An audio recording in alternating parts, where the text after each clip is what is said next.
Oi, gente, tudo bem com vocês? Meu nome é Elissa.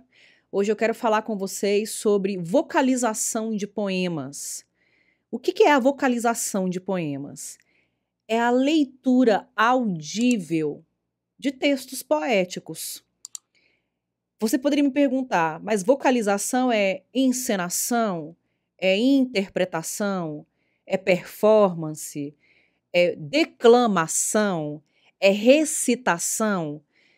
Algumas pessoas diriam que são sinônimos. Eu vou trabalhar com a perspectiva de que vocalizar é uma coisa diferente de todos esses outros conceitos, essas outras palavras que eu mencionei aqui. Eu sou professora de literatura, sou crítica literária.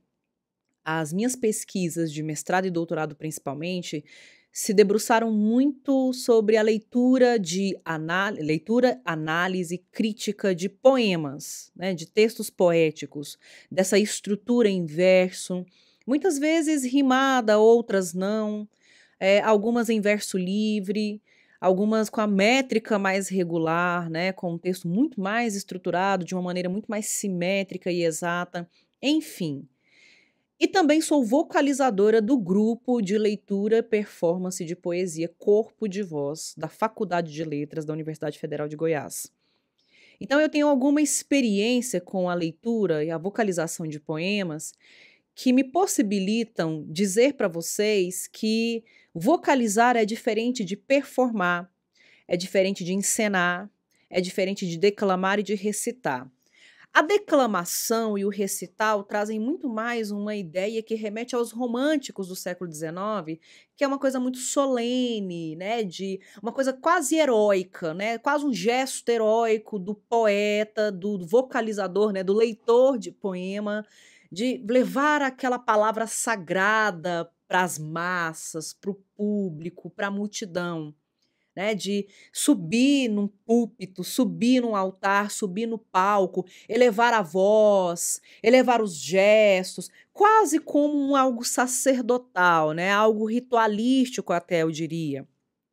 Já a performance e a encenação, no meu entendimento, elas envolvem muito mais a coisa da dramaturgia mesmo, a coisa cênica. E quando eu falo cênico, cênico é um adjetivo que vem do substantivo cena. Então, de compor uma cena, usar cenário, usar figurino, usar trilha sonora, usar iluminação, usar objetos para compor essa cena e a performance, a encenação do poema acontecer. A vocalização não, a vocalização ela se fecha exatamente no que ela diz, na voz. O leitor ou a leitora tem que fazer tudo na voz. Então, se ele quer dar um tom trágico, um tom cômico, um tom de revolta, um tom solene, de elevação, de transcendência, e depois de derrocada, de susto, de impacto, ele vai fazer tudo isso na voz. Ele não vai fazer necessariamente nos gestos, nem na expressão facial ou no uso de acessórios. Ele pode muito bem usar o corpo, porque o corpo está presente na cena, né? Eu faço parte de um grupo que se chama Corpo de Voz. É a voz encorpada, é a voz ganhando corpo. E essa estrutura, pulmão, respiração, dicção, mandíbula, cabeça, olhar, né, ouvido, tudo isso entra para compor essa vocalização. Mas não é necessariamente algo tão definitivo, tão decisivo quanto a expressão facial de uma Meryl Streep ou de um Joaquin Phoenix em cena num filme. Não é isso. Por quê? Porque a voz, o texto na voz está fazendo esse grande papel, ele está ocupando esse grande espaço, né? É a vocalização do poema, é o poema que ganha voz. E eu pretendo falar sobre isso com vocês, né, como que eu faço, e normalmente quando eu faço, costuma ter resultados produtivos, agradáveis, as pessoas se interessam pelo texto, elas ficam curiosas para saber de quem é aquele texto, de terem um contato pessoal, sabe, de pegar? Eu quero ver pegando, né, querem conhecer o texto pessoalmente depois de uma explicitação do texto vocal, assim, né, na vocalização. Eu quero fazer isso então, Eu selecionei 2 poemas que estão neste livro da poeta goiana Fernanda Marra. Foi lançado esse ano, no ano de 2024. É um livro, o livro se chama Furo no Fluxo, é um livro de poemas publicado pela editora Tela Aranha. Aqui os textos, eles não se adequam, eles não se encaixam numa métrica regular. Nós não temos textos tais como os românticos, os árcades, né, os barrocos do século XVI, XVII, XVIII, XIX fizeram, né, aquela métrica toda redondinha, exata, com rima, tudo muito bem, sabe, equipado, tudo muito bem organizado. Aqui a gente tem textos em verso livre, a gente tem até que alguns poemas em prosa. Mas basicamente o que eu vou propor para vocês de estratégias, de ferramentas para vocalização de poemas, funciona também esse conjunto de regras, de critérios, funciona também para textos que estão metrificados dentro de uma métrica regular, que apresentam uma regularidade. Pode ser com um soneto, pode ser com um texto, né, uma lira do Tomás Antônio Gonzaga, com um soneto do Cláudio Manuel da Costa, com uma redondilha do Camões, não tem problema. Eu peguei aqui uma poeta goiana, atual, contemporânea, justamente para mostrar o quanto a poesia ela se atualiza, ela acompanha a vida, ela acompanha o que é humano, né? Se poemas eram produzidos ali no século XVI, falando da experiência humana, aqui a gente tem também no século XXI poemas falando da experiência humana, de outras experiências, de outro modo, noutra estrutura, sim. Mas é essa capacidade de atualização que a literatura tem, que a poesia tem, que é própria do humano, né, e, portanto, são humanas. A primeira coisa que é fundamental para que você possa vocalizar com qualidade um texto, um poema, é entender o texto. Você tem que saber do que o texto está falando. Você leu e não entendeu, não está pronto para vocalização. Sua vocalização vai ficar cheia de lacunas, não vai ser compreensível o suficiente para quem estiver te ouvindo, porque nem você entendeu. Se você não entendeu, como é que você vai transmitir para outra pessoa? Você tem que entender, porque quando você entende, você sabe do que o texto está falando e você vai conseguir, em determinados momentos do texto, colocar uma ou outra intenção, dar uma ou outra entonação que vão alcançar o seu público, vão alcançar o seu ouvinte vai ver que você está vocalizando o texto sempre num tom muito monocórdio, né, falando nesse tom de voz, aí você fala mais alto, ele vai entender que ali tem uma atenção, né, tem uma tensão e uma atenção maior, requer uma atenção maior de você, né, de sua parte, de sua leitura, de seu público, enfim, né. Então a compreensão do texto é o primeiro elemento. E aí eu selecionei um poema muito interessante, muito agradável, muito forte, e muito lógico para mim, né, eu acho que faltam-me adjetivos para falar desse texto. O título do texto é Anamnese. O que que é uma anamnese? Aí já começa aí, olha o entendimento, a necessidade de entender. Anamnese é a entrevista que o médico faz com a gente. Quando você tá ali, você vai no consultório, né? Ai, doutor, eu tô com muita dor de garganta, minha garganta tá doendo demais, eu não tô aguentando mais. Aí ele começa a perguntar pra você: você fuma? Não. Você bebe? Não. Você toma muita bebida gelada? Às vezes. Você toma muita bebida gaseificada? Também.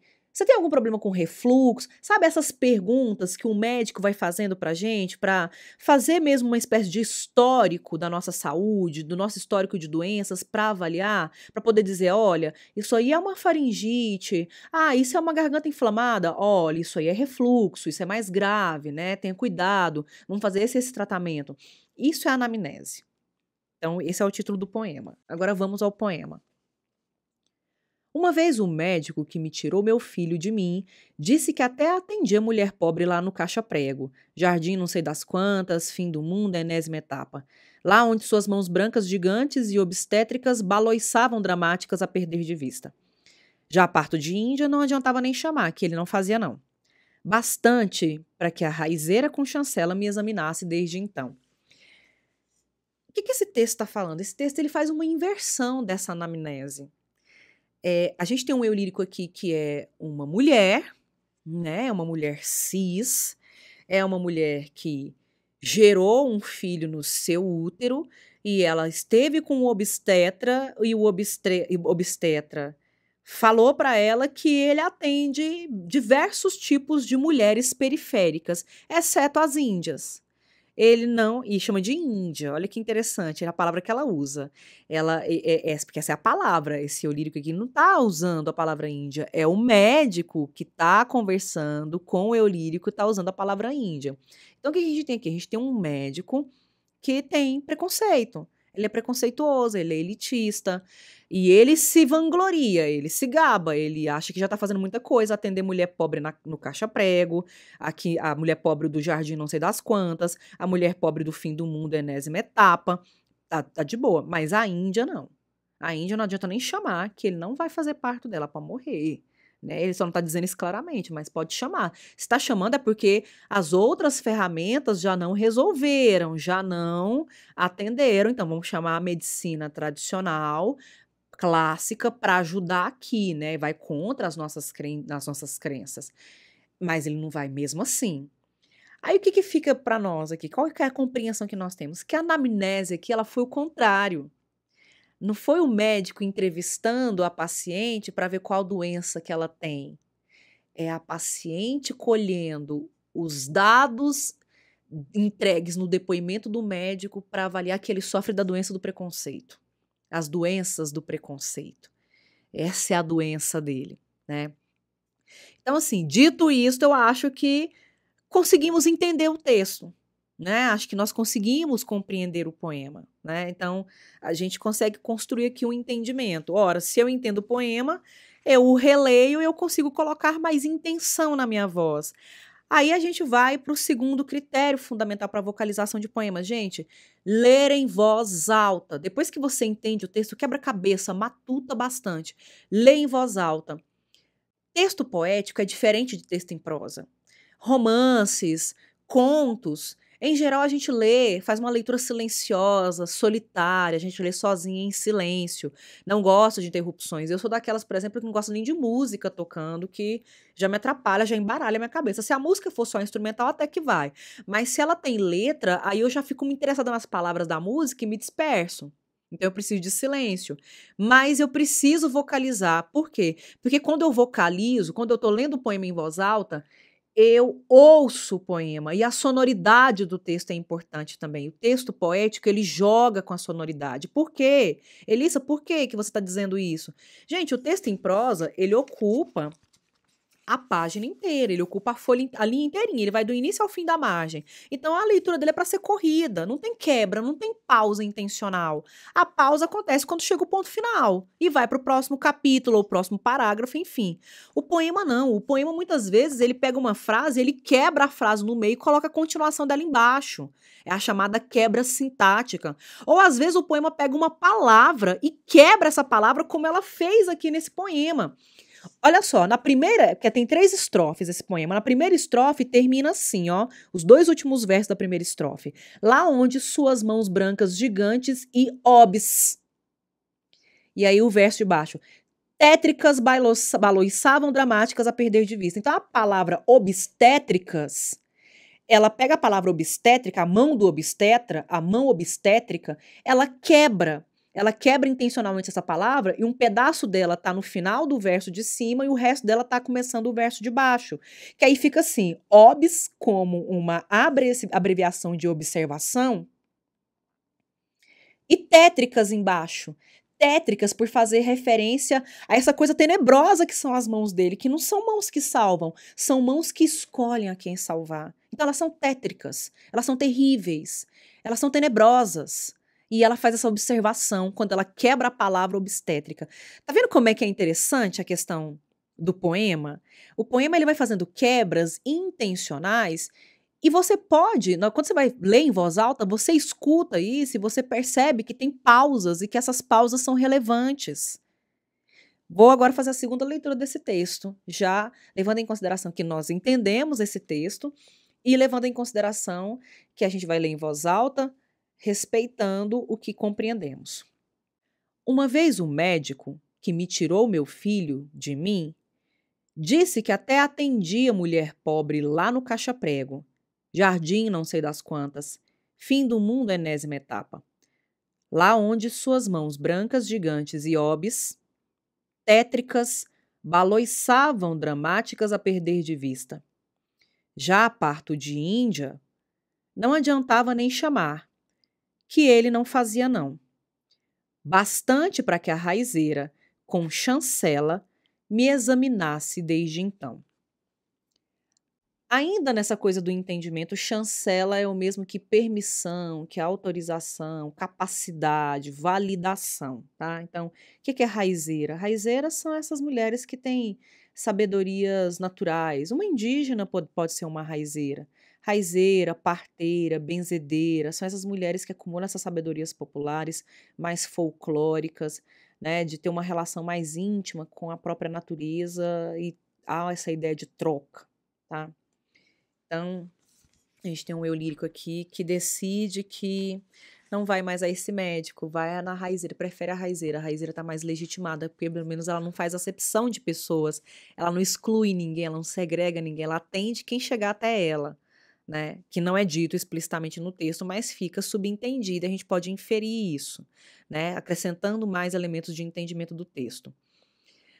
Próximo elemento, próximo critério para vocalização de poema. Depois que a gente entende o texto, que a gente lê o texto em voz alta e preenche lacunas de compreensão, preenche lacunas de entendimento, vamos para a intenção.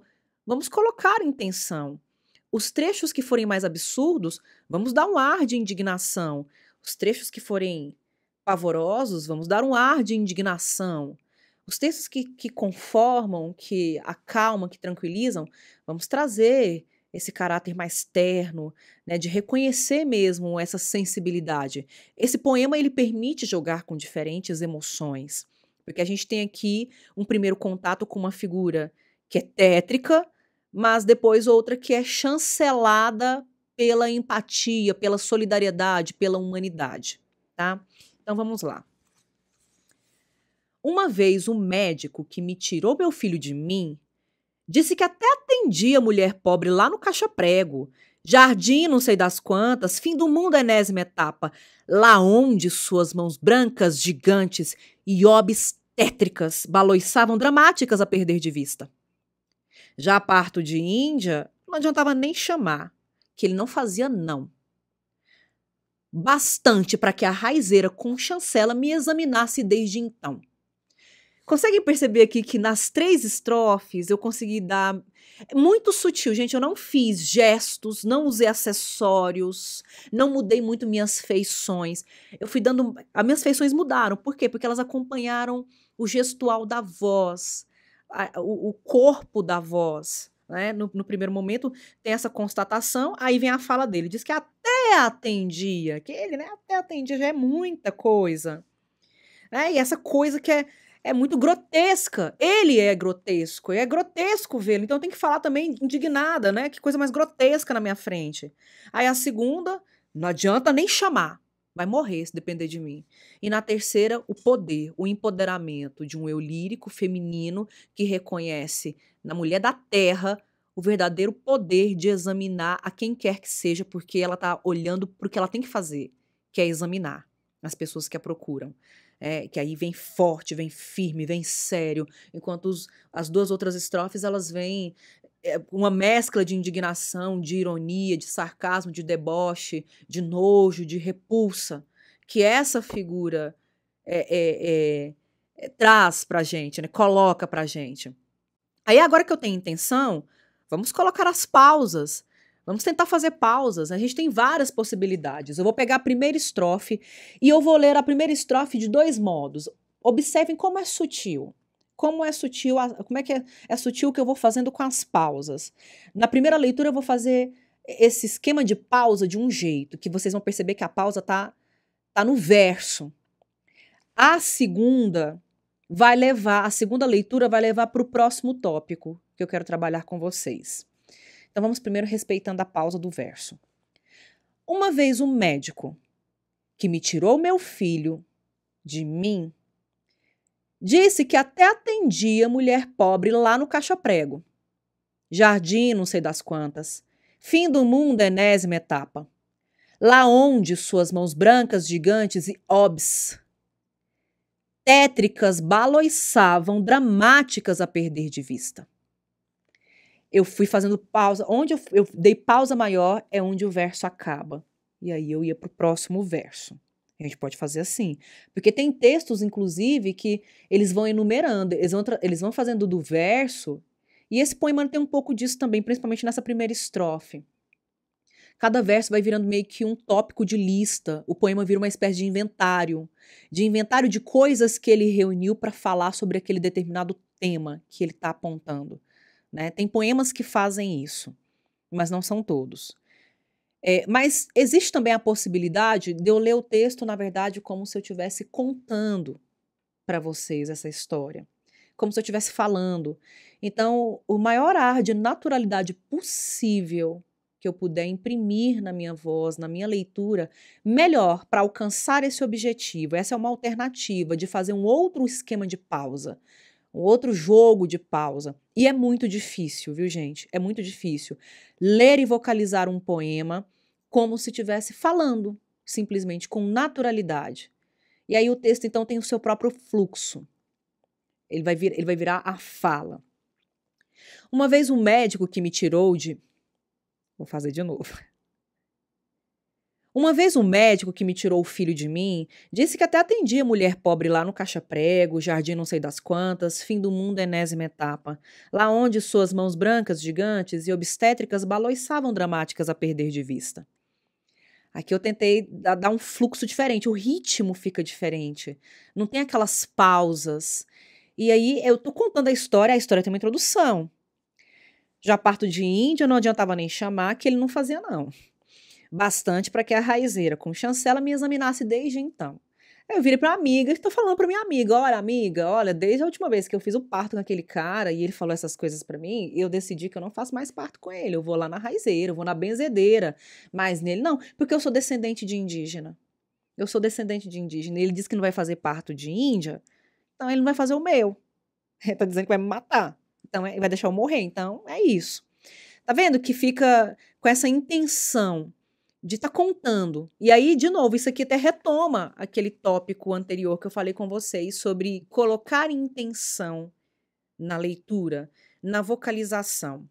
Algumas coisas que são boas, né? Porque eu, como professor, eu trabalho muito com a voz. Eu não sou só vocalizadora de poesia, eu também sou professora, então eu trabalho constantemente com a voz. Há coisas que você pode fazer por sua voz para você vocalizar com mais eficácia, com mais eficiência, que são os exercícios vocais de aquecimento, né, de tremer a língua, de acrescentar, de aquecer as pregas vocais e de se hidratar bastante, beber muita água. No momento de uma vocalização de um poema, que é muito importante, que é notável, que você não quer fazer feio, é evitar certos tipos de alimentos e bebidas, né, comidas muito gordurosas ou derivados de laticínios, que deixa a saliva muito grossa, aí fica aquela coisa difícil de engolir, ou que cause refluxo ou tosse, sei lá, o que quer que seja. Bebidas muito geladas, que pode trazer uma sensibilidade maior para a sua garganta.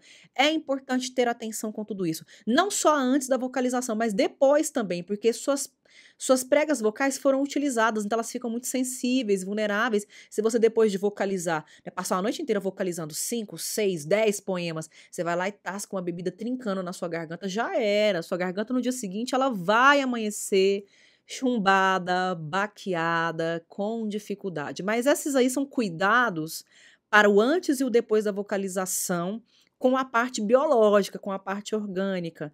E aí eu estou propondo aqui mesmo com a parte estética, com a parte artística, de você vocalizar um texto que, se ele for emocionante, se ele for muito bonito, ou triste, ou tocante, ele vai tocar a sua plateia, seu público, vão ficar emocionados, emocionadas. Se ele for muito violento, muito pesado, né, de uma denúncia muito eficaz, seu público vai ficar muito indignado, com sangue nos olhos, querendo a justiça, sabe? Se ele for um poema que chama a coletividade, a memória, a humanidade, seu público vai ficar engajado, né? Vai querer mais, vai querer saber mais do autor, de você, daquele texto.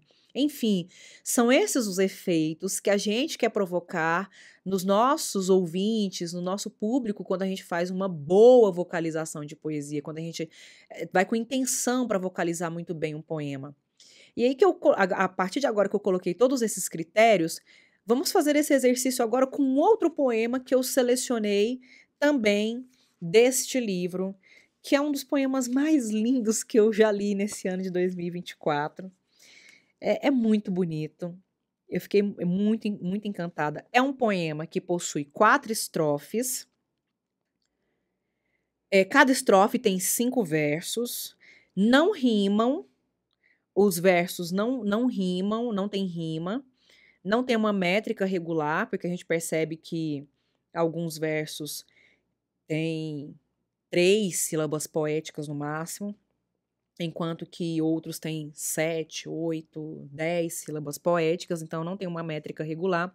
Mas ele visualmente chama a nossa atenção, porque ele tem no primeiro momento, ele tem uma simetria, né, de 4 estrofes, cada uma com 5 versos, então tem, aí visualmente, pelo menos, tem uma estrutura mais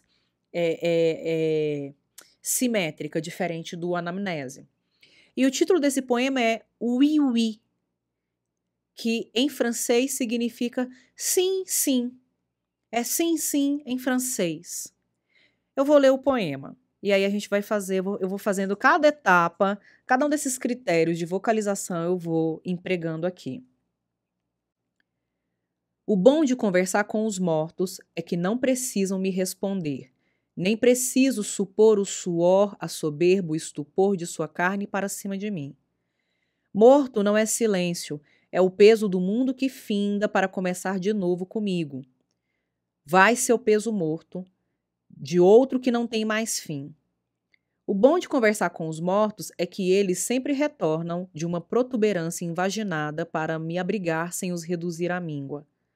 O bom de conversar com os mortos tem a ver com a leveza de um fundo grosso e opaco que me ajuda a suportá-los. Esquartejados de amor que tem parte no nada e no sim. Esse poema aqui, ele faz um jogo muito interessante com as palavras. O i, ui, sim, sim. A última palavra do poema é sim. Então, o título do poema diz pra gente, o título dele é retomado no último verso, na última palavra, diz pra gente sim para tudo isso. Sim para tudo isso que o texto diz.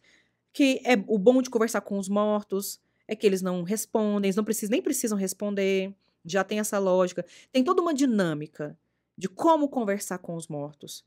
E que dinâmica é essa? É a dinâmica amparada pela memória. É a dinâmica da memória, é a dinâmica da saudade, é a dinâmica do tentar lembrar, do não conseguir lembrar, mas sentir a presença daquela ausência.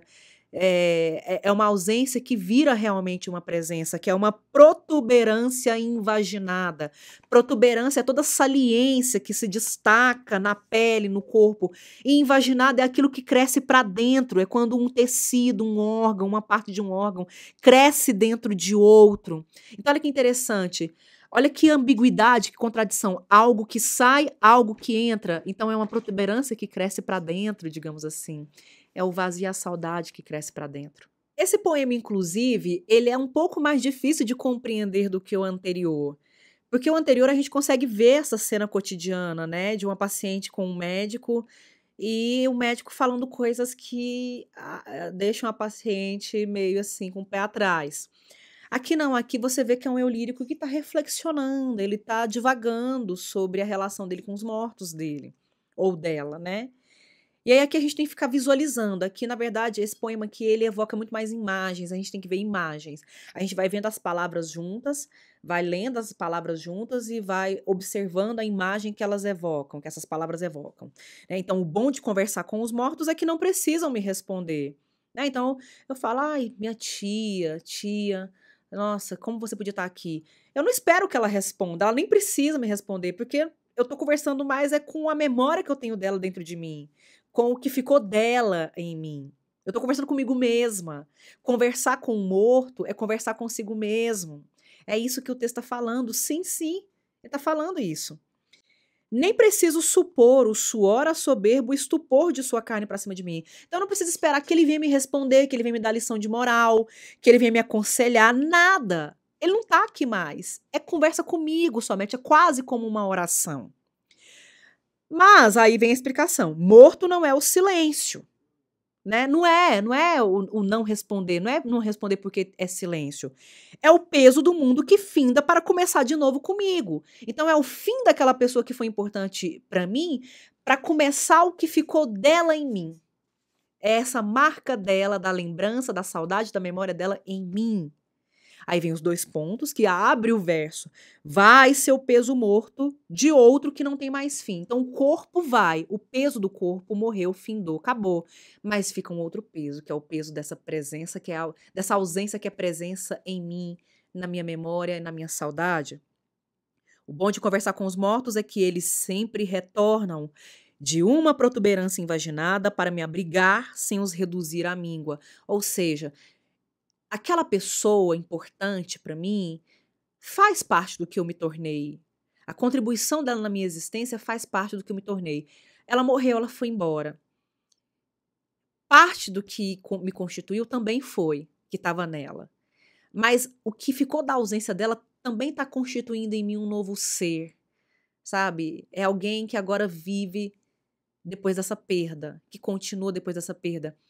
Percebe o quanto é complexo e é existencial, é filosófico e é sentimental? É uma racionalização da emoção. É sentimento. Tá racionalizando tudo o que a morte, o fim, provocou e o que veio depois. Está administrando racionalmente o que ficou depois disso. Isso é muito bonito, gente. O bom de conversar com os mortos tem a ver com a leveza de um fundo grosso e opaco, que me ajuda a suportá-los, esquartejados do amor, que tem parte no nada e no sim. Nonada aqui tá junto. Nonada tá fazendo referência a do nada, né? Esquartejados do amor, que tem parte no nada, né? Que não é mais, que não tem, que virou um nada, mas também no nada tudo junto. É uma referência ao Guimarães Rosa, lá no Grande Sertão Veredas, nonada. Ele começa o livro, nonada. Tira o que o senhor ouviu, não é aqui não, é uma coisa mais ou menos assim. E ele repete nonada várias vezes, é uma negação. No não, é no não. Não, não tem, negativo. É uma resposta negativa, é um advérbio que o Guimarães Rosa, né, um grande neologista, inventou para dar voz ao Riobaldo, né, para dar dicção, é o dialeto do Riobaldo falando, é a negação dele que ele faz. E é interessante porque aquele livro é um livro sobre perda, sobre saudade, sobre lembrança, sobre memória, sobre morte de alguém muito amado que retorna de uma protuberância invaginada no ser dele, tá? Então isso é muito interessante. Esquartejados do amor que tem parte no nada e no sim. E no sim que essa pessoa teve na minha vida, o i. Ele ainda está aqui. Ele não está mais, mas ele ainda está aqui. Esse morto, esses mortos, os meus mortos. Depois de tanta reflexão, façamos então uma vocalização desse texto com intenção, em voz alta, considerando as pausas e tentando, na verdade, falar para vocês de algo que eu constatei depois de uma tremenda perda. O bom de conversar com os mortos é que não precisam me responder, nem preciso supor o suor, a soberba, o estupor de sua carne para cima de mim. Morto não é silêncio, é o peso do mundo que finda para começar de novo comigo. Vai seu peso morto de outro que não tem mais fim. O bom de conversar com os mortos é que eles sempre retornam de uma protuberância invaginada para me abrigar sem os reduzir à míngua. O bom de conversar com os mortos tem a ver com a leveza de um fundo grosso e opaco que me ajuda a suportá-los, esquartejados do amor que tem parte no nada e no sim. Bem, gente, eu espero mesmo que estes critérios que eu aprendi em sala de aula, que eu aprendi com o grupo de vocalização Corpo de Voz, que eu aprendi com leituras, com estudos e com a própria prática de vocalização de poesia, de poemas, esses critérios possam ser úteis para vocês e que vocês também desenvolvam excelentes vocalizações de poemas. E depois que vocês colocarem em prática esses critérios, corre aqui depois nos comentários para me contar como é que foi, o que vocês acharam, se deu certo. Diga aí para mim. Eu agradeço a atenção de vocês. Até o nosso próximo encontro.